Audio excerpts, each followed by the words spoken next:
I tell you, man.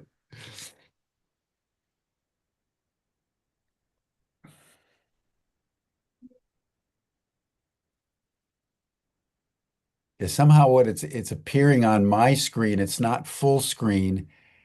It's Oh,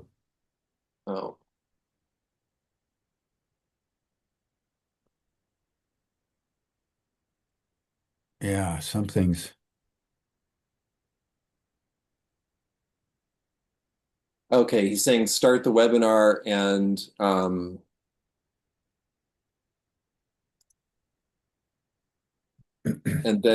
then play the video. So I think yeah. we're gonna go. All right, let's do it.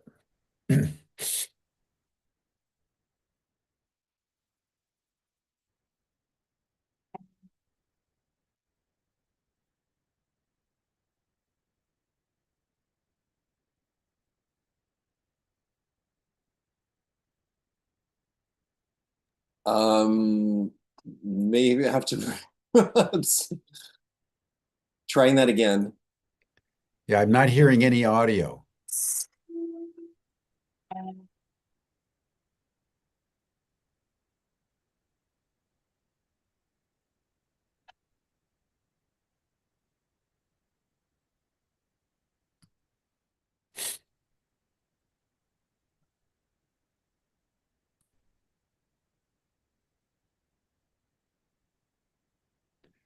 Hello, everyone. I'm Jim Garrison.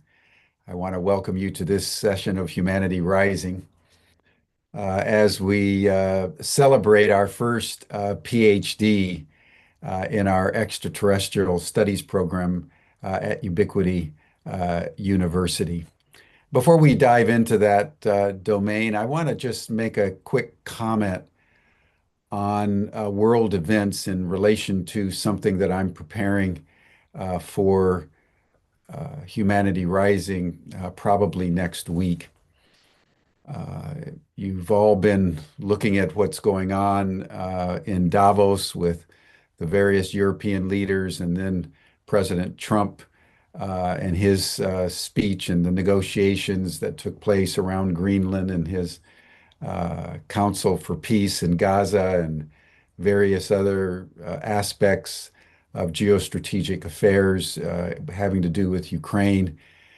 Many of you have been watching what's been going on domestically in the United States with the ICE abduction of, little children, a 5-year-old little boy yesterday in Minneapolis, and wondering just sort of what is going on.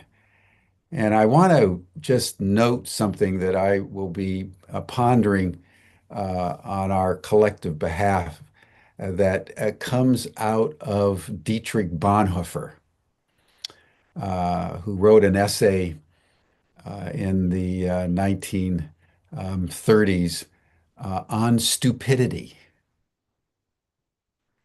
And he said that stupidity is often more dangerous than evil. Evil, he said, is generally focused, intentional, intelligent in some way, and therefore observable, and it's possible for you to counter it. Stupidity, he said, is much more subtle because it's coming from a combination of lack of awareness and lack of critical thinking. I think that's important for us to bear in mind as we observe world events, and in particular, the actions and the speeches of the President of the United States. We're witnessing stupidity at very high levels. And that is what has caught the world off guard, and in particular, Europe, as the United States seizes Greenland and ends up with a negotiated success that is exactly what the agreement negotiated over 30, 40 years ago has already put in place. And so if you're bewildered at what's going on, it's of solace to bear in mind Bonhoeffer's essay on stupidity. And so I just wanted to put that out there as a way for people to start to just kind of considering what's going um, uh, taking place out there in the larger world. And it's something that I'm going to be dealing with in some detail over the next couple of weeks. It's a wonderful thing to be uh, working as we are in the interface between Ubiquity University and the State of the World Forum and Humanity Rising, because the foundational truths of the State of the World Forum combine the major data points of our time: ecological collapse, dysfunction in human affairs, exponential AI, and the reality that technologically advanced non-human intelligences are here on Earth. And that allows us to traverse basically all the major issues that are challenging humankind, from the ecological to the human domain to the technical domain to the cosmic domain. And it's our ability to keep all these different aspects like balls in the air, understanding that they may appear to be distinct, but actually they're all interconnected at a very deep level. And that's what, as you all know, I love to ponder, is the interconnection between these dots. And it is in that spirit that I want to uh, note that last week, Ubiquity University produced the first PhD in history in extraterrestrial studies. And I want to just pause around that milestone. If you think about the fact that beginning in 1945, 80 years ago,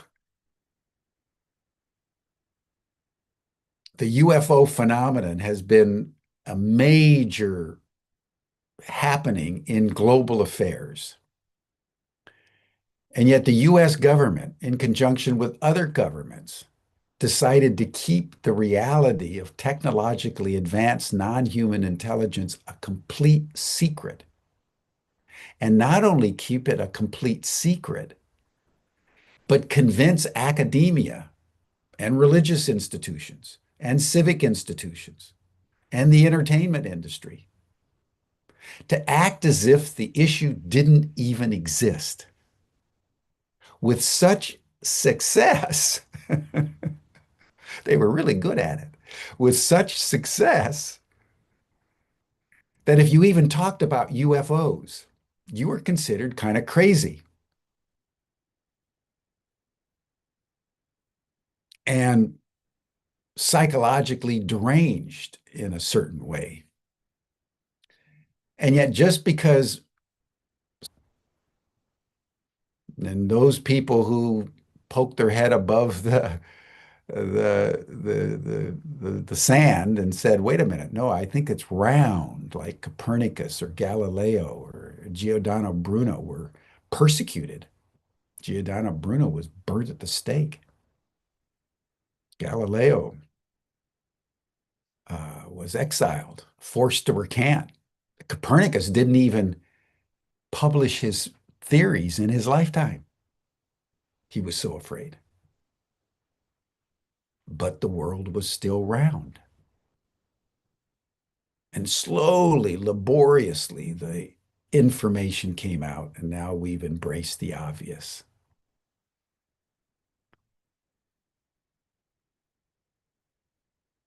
After 80 years, Ubiquity University decided to do something that was initially ridiculed I'm the president of the university. I can't tell you how many people said to me, Jim, you do not want to do this. This will ruin the reputation of Ubiquity. If you start an extraterrestrial studies program awarding master's and PhD degrees, but like Copernicus and Galileo and Bruno before us, and hundreds and thousands of others who stood up for what the actual truth is, we decided to go ahead anyway. And in partnership initially with the New Paradigm Institute, and then more recently with transdimensional mapping, Bertie Jaworski and the remote viewing community, we opened our doors to a master's and PhD program. And then we've been welcoming probably, I think, upwards of 20, 25 students in our program that have been taking a series of courses conducted by the great luminaries of the UFO movement and writing their dissertations. And last week, we had our first actually stellar PhD by a captain in the U.S. Air Force, John Prorock, who really distinguished himself with his clarity, his intellectual rigor, and added to what Ubiquity University, since the very beginning of our PhD program, has endeavored to uphold as a PhD program at the highest levels of scientific rigor. Our PhD program matches anything coming out of the major universities, whether it's the Harvard University or the University of Berlin or the University of Beijing.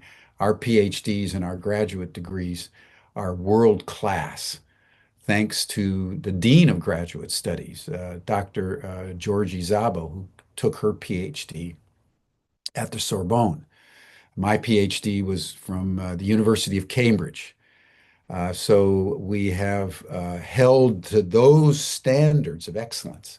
So even though we're small, the rigor of our requirements are very, very high. So a PhD from Ubiquity University, for any of those who might be interested in our extraterrestrial studies program or any of our other programs, is something that will be a major milestone in your life to complete something like this. But today, in honor of this milestone, which is going to go down in history, maybe as a small footnote, but nevertheless a milestone, we want to welcome Captain John Prorock. So, John, if you'll open your video and take yourself off mute. This, ladies and gentlemen, is the first PhD in history on the matters of extraterrestrial studies. So, John, why don't we start with just providing our global audience a little bit about your background and tell us about your journey. How did you um, go down the rabbit hole of extraterrestrial studies? Why was this an issue that just gripped your mind and your soul so fervently that you ended up doing a PhD in this domain? Absolutely, Jim. I appreciate you having me on. Hello to everyone worldwide. It's exciting to be here. Exciting to get to address everybody. It's something I've always been extremely interested in, and particularly from the scientific background. It's just something that throughout my life I've always been particularly curious about the Drake equation, and we look at the mathematical calculations that when we look at where is life, and are we alone, the big questions that humanity has traditionally asked throughout our history, that question of are we alone, and we look at we say from the shoulders of giants, we talk about Frank Drake and Enrico Fermi. We get there and we calculate that the universe should realistically be teeming with life, per the math that the science says that there should be life everywhere. Yet, where is it? That's the creates the paradox is that, we run the Drake equation. We calculate that statistically there should be life everywhere. Yet when we look for the hard science and when we look for the proof, we listen out for our neighbors, we come up empty. And I think, to me, it was a matter of really just working to reconcile that and look for, potential solutions and a lot of, reasons why that may be the case and kind of get to the bottom of that and hopefully prepare humanity for what will one day be our our coming into the universe moment, when that moment comes when we which I do believe one day will happen, when we have that mass contact and we truly learn that okay, this is our first large scale entrance into the galactic neighborhood, so to say. So I think it's important that, whether that happens in our lifetime or sometime in the future, I think it's key and critical that we have these discussions now and we keep things moving in a positive direction and an open-mindedness to, what science has and what it tells us and what the limits are and, things that we have not yet discovered, because I believe that, that's where the steps forward lie, or in the innovation and the willingness to question, as you so eloquently put it, earlier with, like, you look at Copernicus, during his time, and a lot of those, the mavericks of science were the ones who pushed the boundaries a little bit, were the ones who asked the questions, were the ones who were willing to apply the scientific method and push forward in realms that were maybe criticized, a lot of skepticism, a lot of questioning. So my dissertation was human space exploration, the search for defining and searching for life beyond Earth's biosphere. So that was something I dove pretty heavily into, and I'm excited to speak about today. Good. Well, let's unpack for people just so everyone understands. Talk a little bit more about the Fermi paradox and the Drake equation, because you've used those two terms, but just fill those out because those were central to your methodology in your dissertation to get to your conclusion. So start with the Fermi paradox, and then the Drake equation. How did you bring those two together? Absolutely. And I love that you asked that. I actually have a book upcoming in about a month about just that topic. It'll be called The Great Silence, A Journey Through the Fermi Paradox. So I'm really excited about that because I think that's the key question, is that's Yeah, yeah, yeah. the big thing that comes up. So we look at, so to start this off, we have Frank Drake, who was a brilliant doctor from his time. And he wrote this equation that effectively calculates, and he was known for being able to calculate things, down to very precise outcomes. And somebody one day approached him with that question and said, where is everybody? Are we alone? Are we not alone? What's your thoughts on that? So he took that to heart. He wanted to give a real, strong answer. So he wrote what an equation that now bears his name, and the equation effectively brings in all of the variables. It's a mathematical equation with philosophical concepts, and it effectively brings in all the variables that we would use to determine the likelihood and the statistical odds of having life occur throughout the universe. So he factors in the amount of stars we can see in the observable universe, the longevity of those stars, the likelihood of planets, how many planets belong to each star, the likelihood of those planets being in what we call the habitable zone, or you'll hear the term the Goldilocks zone. So it's not too hot, not too cold, not too far, not too close to its parent sun. Basically, these planets where life, at least as far life as we know it, would be likely to occur, all the way down to looking at the longevity of life. And if these civilizations are out there, how long would they be realistically standing for? And when you plug in each of those variables, even by some of the most conservative estimates that have been produced by Mr. Drake himself, excuse me, Dr. Drake himself, Dr. Carl Sagan, a lot of the even conservative estimates say that statistically life should be everywhere. And that's encouraging to a lot of people, who are looking to, to not be alone and to have an answer to that foundational question of, what it is to be a member of this galaxy. And that the problem that that then creates is what Dr. Enrico Fermi, back in, I believe, the 50s, had his moment where he was very famous for doing math on napkins. He was the very typical. That's when you see the He was stereotypical, old school. Yep, yeah, old school. The stereotypical scattered scientist, doing quick math on napkins at the diner. That's effectively what happened. And I get into that in my book a little bit. Just the history of how that came about. I think it's an interesting story, but Tell so the what story. It's a Fermi. very interesting story.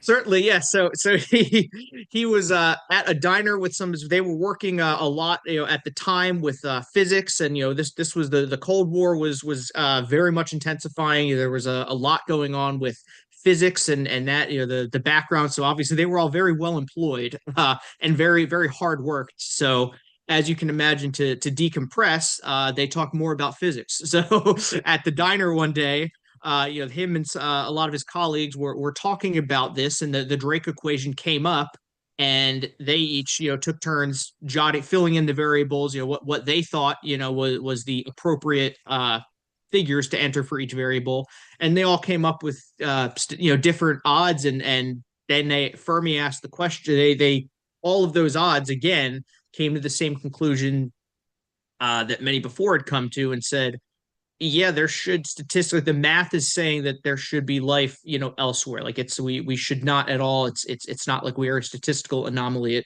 There should be plenty of other life. And then Enrico asked a question that is kind of echoed through science ever since. He said, then where is everybody? And those few words kind of quieted the table, because it stumped everyone, because these were men of science, men of hard math, and they calculated the numbers and said, yep, that should be a thing. And but then they're empty handed. Then they have nothing that they can point to and go, oh, well, then there it is, or there they are. So I think that was a big factor. And that question now bears the term of the Fermi paradox after Dr. Enrico Fermi. So the paradox being that we know, for the raw logic and math tells us the universe should be teeming with life, but then what we see, at least currently with our current technology in the observable universe that we see, we're not able to find hard immediate evidence. So that creates then, in against the math, what they call the Fermi paradox. And there's a lot of really awesome philosophical answers to that question as to why that might be the case. Which is, again, my upcoming book really dives a lot into all of those theories. We can discuss them here at some point if you'd like. I think there's a lot of really awesome stuff there, but that is kind of the crux of a lot of these discussions, is that we look at Dr. Drake's equation, what that means, and then Dr. Fermi's logic, answer to that equation, and then the paradox that creates, because it's immediately contradicting itself.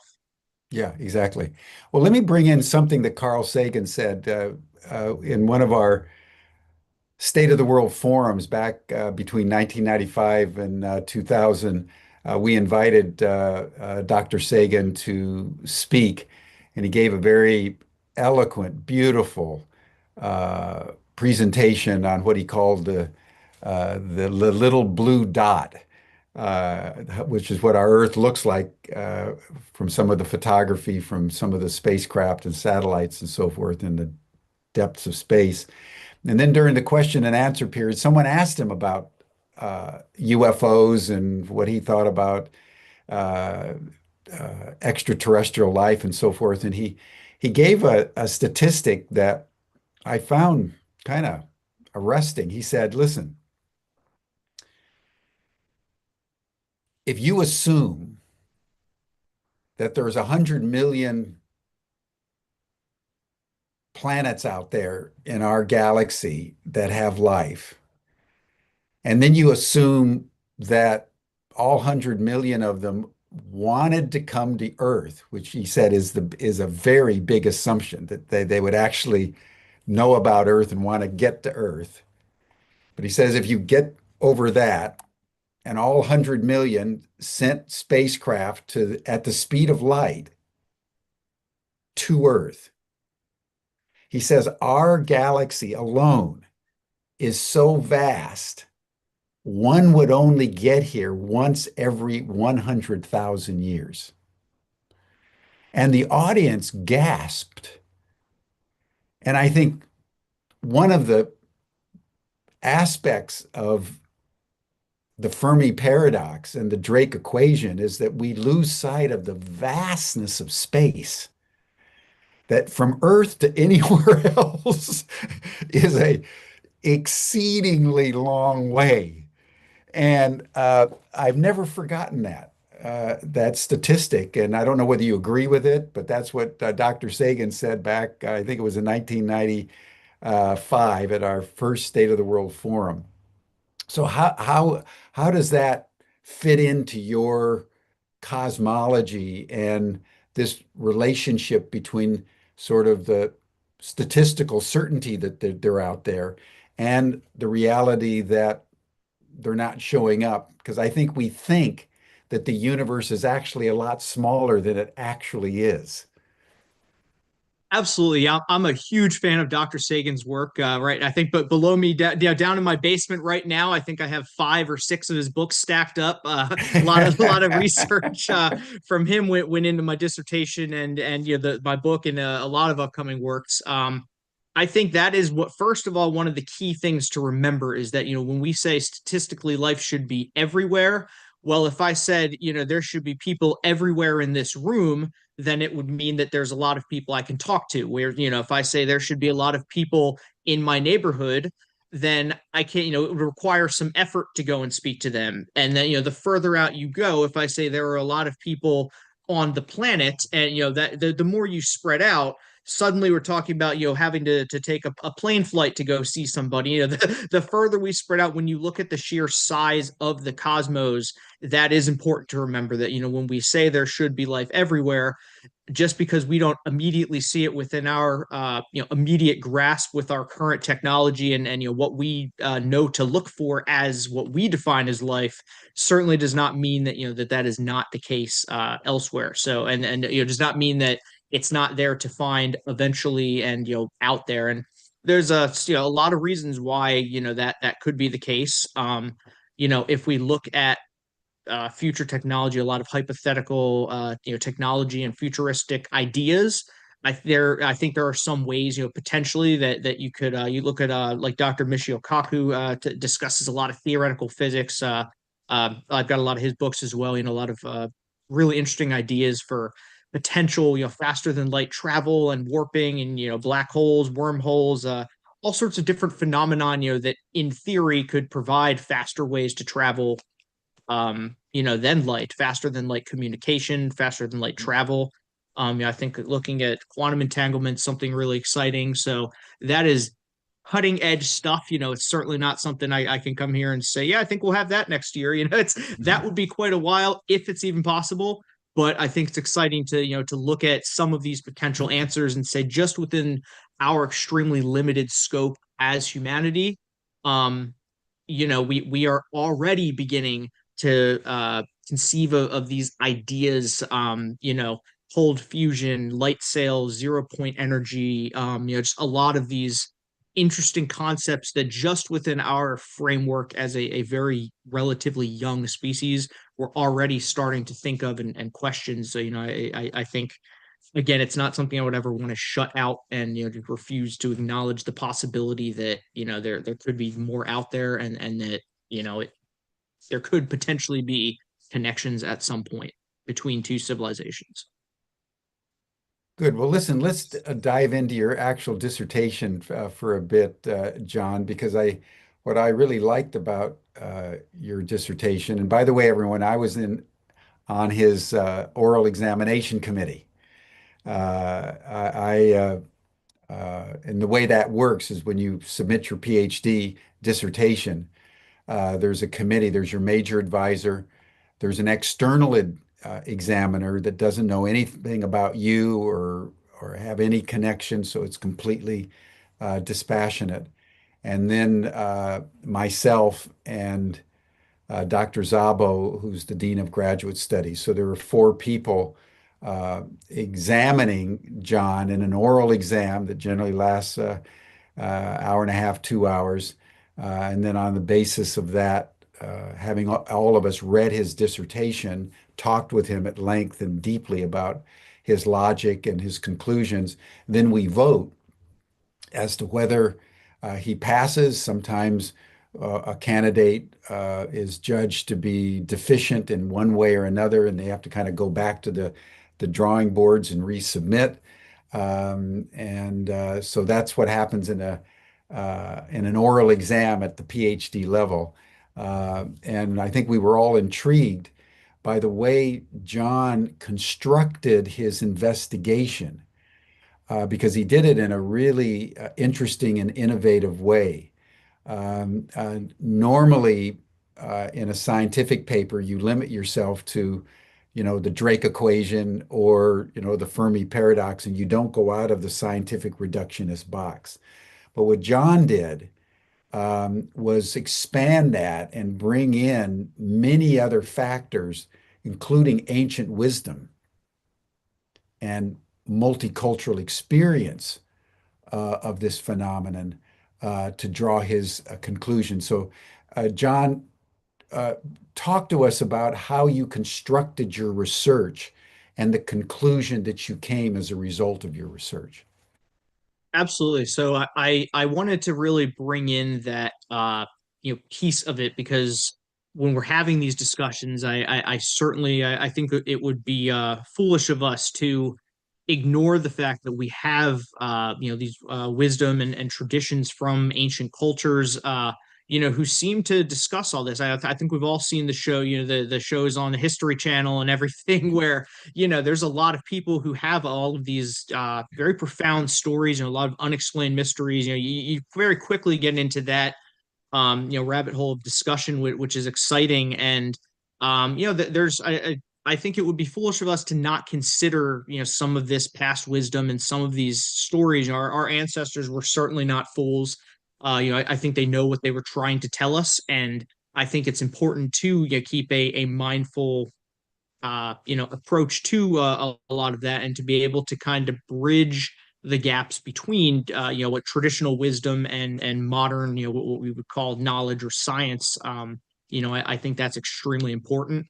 um I think that's over time we'll begin to reconcile that, and it's interesting. A lot of times throughout history, the two, when we talk about wisdom and culture and science, they tend to interweave sometimes. Sometimes points in history they've seen relatively far apart. A lot of times they've been pretty much in lockstep and come to the same conclusion. And I think the term consciousness is something you're going to hear quite a lot of moving forward in the future. Um, and I think there's, the more we get into looking at the universe as a whole and looking at expanding human consciousness and what that means, I think you're going to notice that a lot of these concepts are, and a lot of these cultural beliefs from history are a lot more integrated into what we're now viewing through a lens of quantum physics and consciousness and different experiments.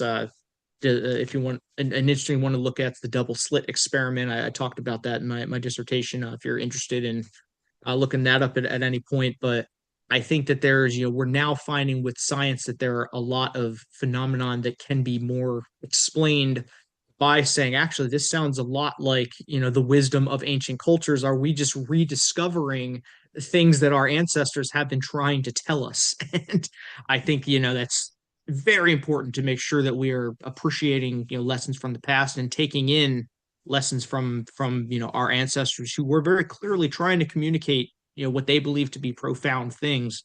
You're not drawing something in a cave or chiseling it into a stone if for the future if you don't think it's important for someone to read later. Yeah, exactly.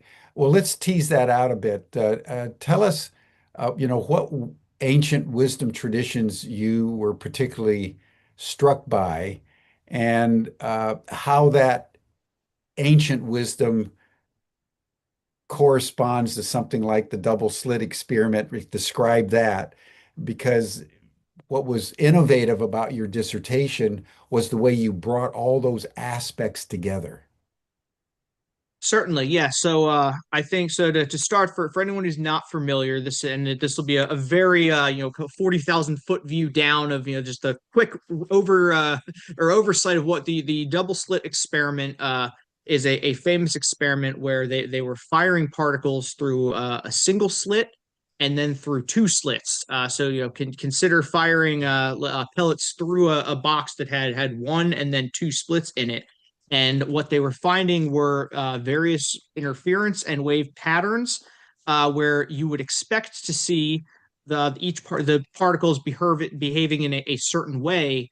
And when they were checking the uh, screen effectively that was catching these particles, what they noticed was they were getting different results than they expected. So they said, all right, why are we not seeing the two lines? Why are we seeing a wave function here? And they put a meter in to detect and to be able to see. But then they noticed, well, the results changed. They say as soon as they observed the experiment, the results changed and the wave function collapsed into a more predictable particle flow, if you will. And what we have effectively, and again, I'm trying to very quickly to push through this, but what they effectively have determined from that is something that we've pulled called the observer effect, which gets into, we have found that for whatever reason, these particles and a lot of things in the universe behave differently when they are being observed, which was odd because when we look at experiments, we it kind of goes counterintuitive to what we know about a lot of our science. If I was to drop this pen, we would expect it to fall, and we understand gravity. And I don't think anyone would question, if we all shut our eyes and I drop the pen, I don't think many people would be saying, well, it's probably floating or doing something different now, since I'm not watching. We trust the science, we trust the math, to say, well, just because I'm not watching it, we understand that how gravity works, and we appreciate that when he drops the pen, it's going to fall whether I watch it or not. But when we look at the double slit experiment, that's not what happened. They noticed that it's led to a lot of theories, that we look at what is consciousness and how does it interact with reality. So it appears based on that experiment and similar experiments of that nature that observation collapses the wave function and forces it to choose a specific outcome. So I think the more when you get into that, I think it begins to interweave. I liked what you said in the beginning of it starts to stretch. It was kind of at the outer edge of where I wanted to go with my dissertation, because I'm like, well, what does this have to do with searching for life? But I decided to include it because I thought, well, I think it may be a better answer than we think. I think it may be a little more relevant to the conversation than we think, because as we get into these ideas of consciousness, I think it's going to be critical that we appreciate what consciousness is, and we're just barely beginning to appreciate the limits of what that may mean for our spiritual selves and our galactic purpose in the universe, just beyond this immediate uh physical plane here, where we're headed, and how we may interact with other beings. And that's I think the way I kind of tie that back in is looking at what are, if we were to theoretically encounter the higher intelligence beings, if we define life as just something physical that I can walk in and shake its hand and say hello, then that's one interpretation of what an encounter with that being may look like. But there may be a reason that a lot of these stories from our ancestors are described more as spiritual or almost religious events to them. There was a lot of ways that they interpreted it.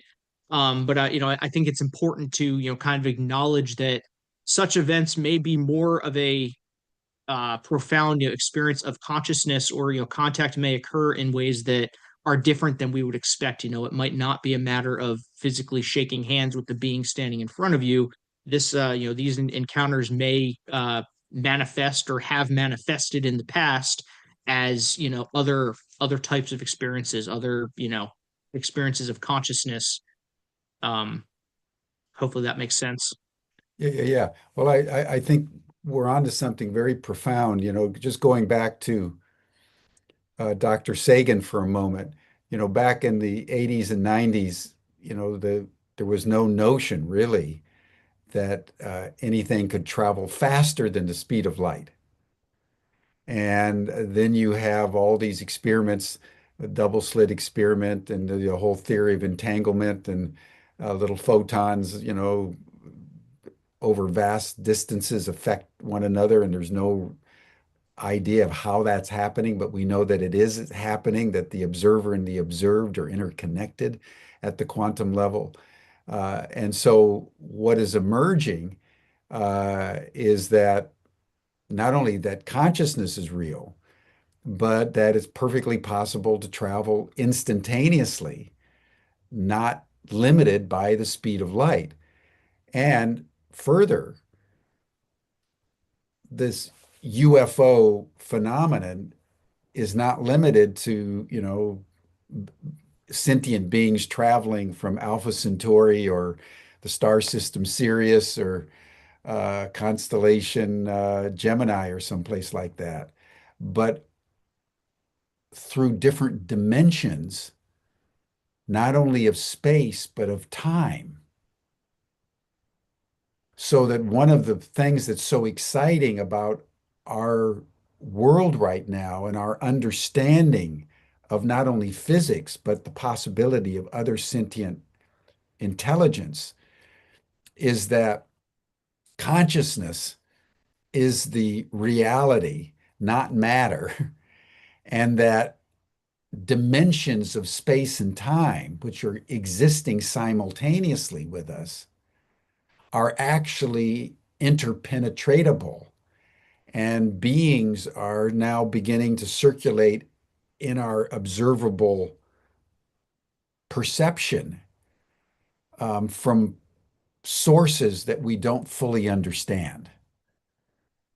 So, that we've come a long way from sort of the Drake equation and Dr. Fermi's paradox, because that was assuming that space was normative and that that's where all the other little beings are. But when you get into consciousness, space and time, as Einstein said, become part of one another. And the whole thing explodes into an infinite series of possibilities that are existing simultaneously and are all interconnected. So I just love to have your response as a researcher to this phenomenon, because I think it's deliciously layered and nuanced. Certainly, and I think that's a great kind of segue into that answer of where does this tie in to how do we get from the Fermi paradox to the observer effect, and I think you kind of hit the nail on the head there when you said that we're learning that it might not necessarily be a question of physically traveling a distance. That is us observing the way we live in our immediate world.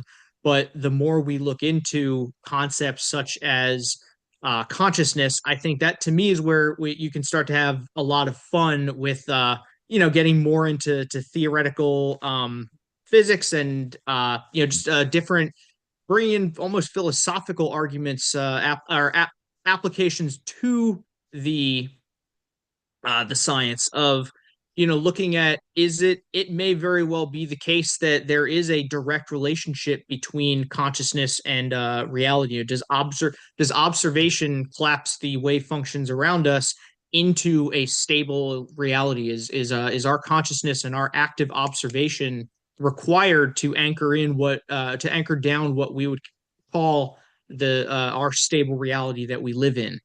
And like you said, I think as we get more understanding of that and as we broaden ourselves to that concept, I think it's really exciting, as a potential theory to say maybe that is why you see more reports and more people who talk about having encounters and having these experiences, because maybe to a certain degree, the more enlightened we become to our own consciousness and our own interaction with reality and the universe, that could be starting to border the edges and clip into other realms that other beings can Exactly. interact.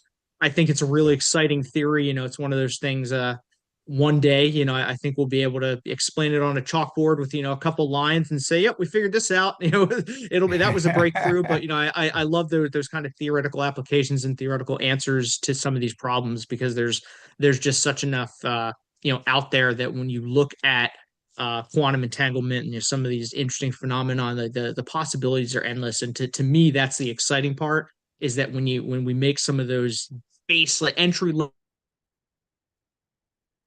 level discoveries, when we first split atom, when we first discover quantum entanglement, then saying, well, where do we go from here? And that's the explosion, no pun intended, of science for me. Is, that gets a lot of people interested to think, to where can we go with this, and what's the next step? What is the application of, some of these new phenomena we're observing? Well, what I particularly loved about your dissertation was its conclusion, John. So I'd like to have you talk about your conclusion of statistical certainty, because you didn't hedge your bets. You actually stated the obvious. So talk to us about how you arrived at the conclusion that there was a statistical certainty that other sentient beings exist in our universe. Absolutely, yeah. So, discussing this, I thought a lot, about how I wanted to kind of conclude things, and, where my thoughts were. And I thought, at the end, I just want to give my personal opinion based on, what I have researched, and based on, the physics, the astrochemistry, the astrobiology, and even looking at earthly zoology, and it's a lot of what we know about life, and then the application of philosophy and cultural wisdom, and kind of bringing it all together. And that was just kind of my final determination. Was, I looked at it, and I said, I feel that life out there in some form or some way, that I cannot bring myself to believe that we are all, and, that we are the only beings out there, that this is just a one planet universe. And I think that was, just something that to me became pretty readily apparent. And the more I thought about it, and the more you began to believe it, I thought, well, you know what, if that's where the data is driving me to conclude, then I think I need to make that conclusion.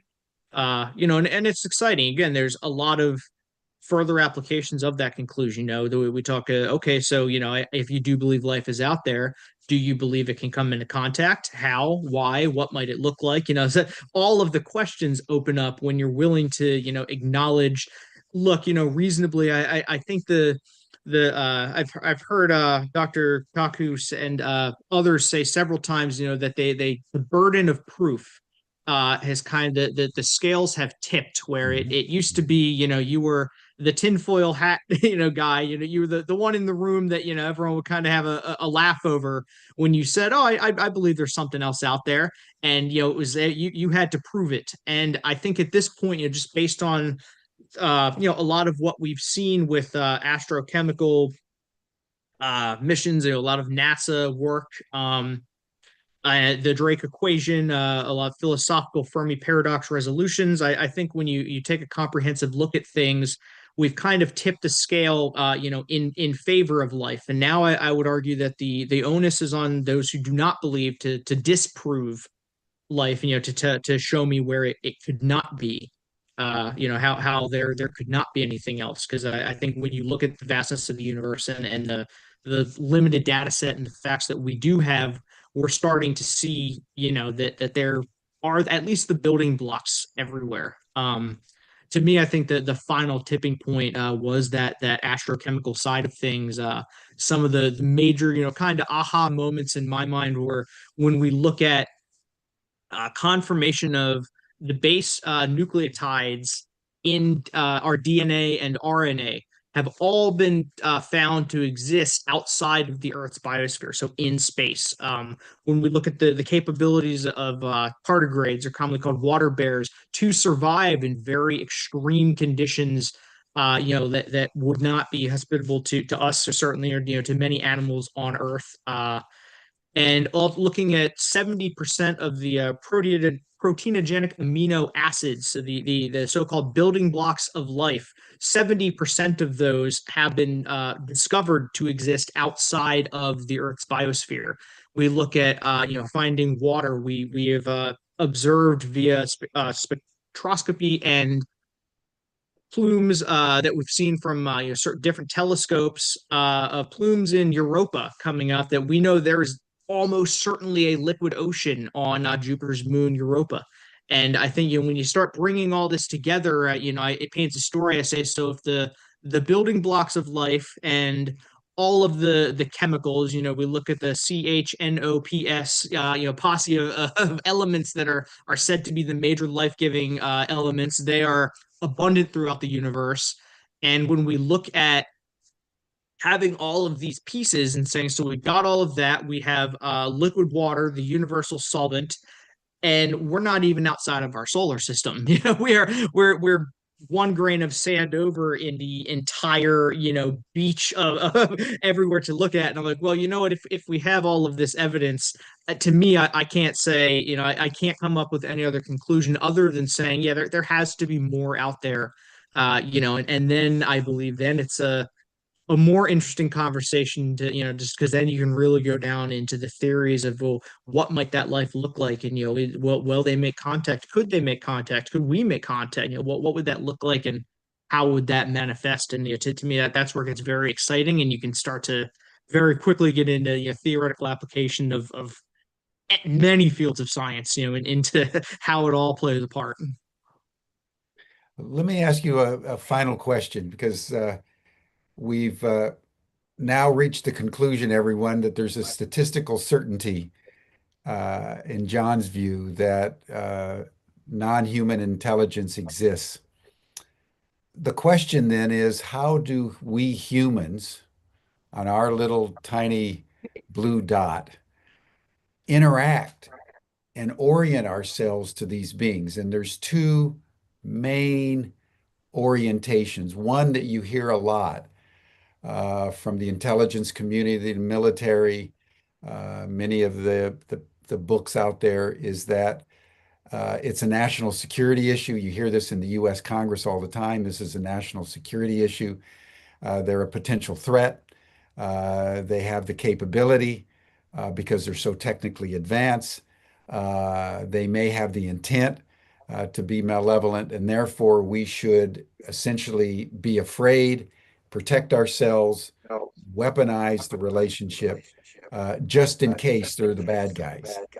The other orientation, which is what many in the UFO community have espoused, is that no, they've been here for a very long time, and there's no evidence of hostility or ill will. In fact, there's evidence that they're concerned about our nuclear weapons, about our ecological damage, and so forth, and that they're technologically advanced, but their intent is benign. And therefore, humans should orient ourselves in an open-hearted, open-handed, friendly way to collaborate and co-create. So, John, having studied this as you have, where do you come out on this question of orientation of humanity, whether in a national security framework or an open-hearted framework of friendship? Where do you come out, given that there's a Absolutely. statistical certainty that these beings exist?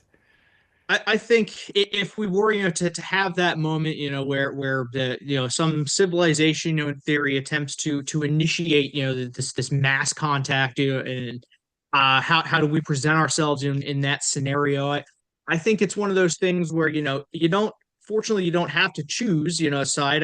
I certainly think it's worth saying that, any civilization that could cross the galaxy, to come see us, could probably, do what they wanted to us if they wanted to. So I think that when you walk through the logic of, the potential hostile intent, I think it is, kind of reassuring just to think through and think, well, if they are that far ahead, then, there's not much we can do about it anyway.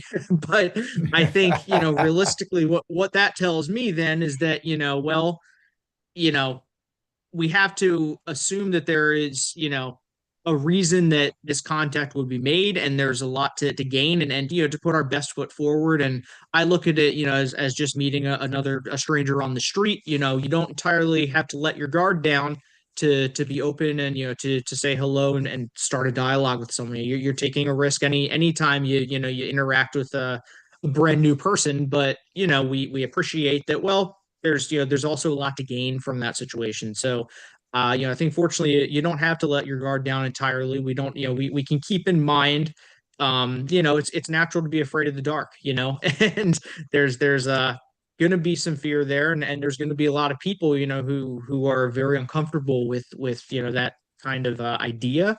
So I think it's important to keep everyone's thoughts in mind, because likewise there are a lot of people who are bewildered with the idea, and who hope that they're alive to see it, and to be a part of that critical step in the human experience. So I think it's really exciting, to see both sides, and to appreciate what each side brings to the table, because it's as important as it is to establish our own human sovereignty, and to present ourselves as a species capable of self-governance, and standing on its own.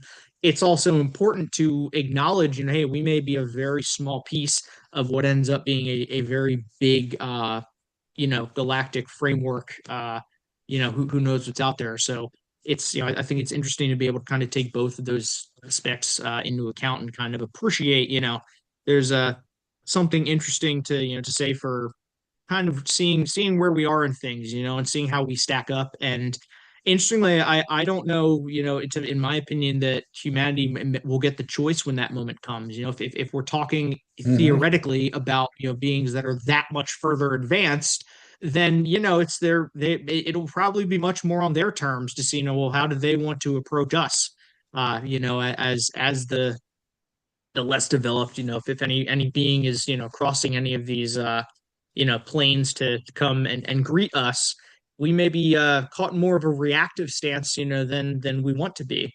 And I think that's exciting as well, and something that, again, we have to ponder, and kind of all decide for ourselves. Well, where do we want to be? How do we want to react? Because Yeah, everyone's going to have a different opinion. But that's a in my mind exciting, because I think it can be kind of a unifier, and something universal to the human experience, to say, if we're thinking on these grand scales, they're not going to come and see different subgroups. They're going to just come and say, okay, this is humanity on Earth.